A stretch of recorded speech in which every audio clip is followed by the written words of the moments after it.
Syrians have spent years looking around corners, running through the streets, fearing for their lives.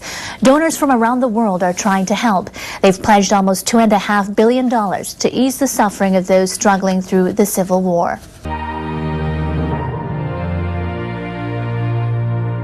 "69 nations and a target of $6.5 billion, the biggest appeal in the UN's history, and perhaps too ambitious. At the end of the conference, pledges were less than half of what is being asked for. More than $2.4 billion, even though we do not have the exact figure at this time, is an increase of $1 billion, almost $1 billion compared with last year.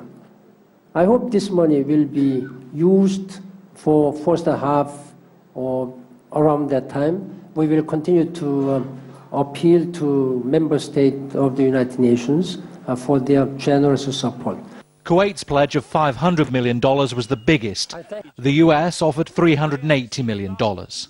As of yesterday, 2,368,000 Syrian refugees were registered with UNHCR. But according to the estimates of the governments of the area, more than 3 million, as the Secretary General said, have already fled the country.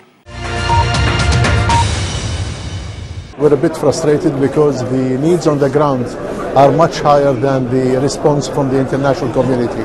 And we do hope that during this conference there will be some response and more money will pour in order to meet the needs of the Syrian refugees.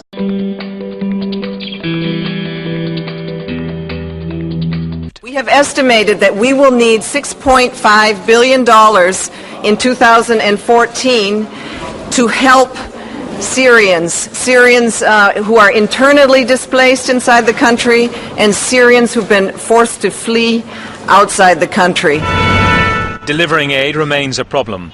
In the latest incident, shooting forced the UN to abort taking food and polio vaccines to a besieged area of Damascus.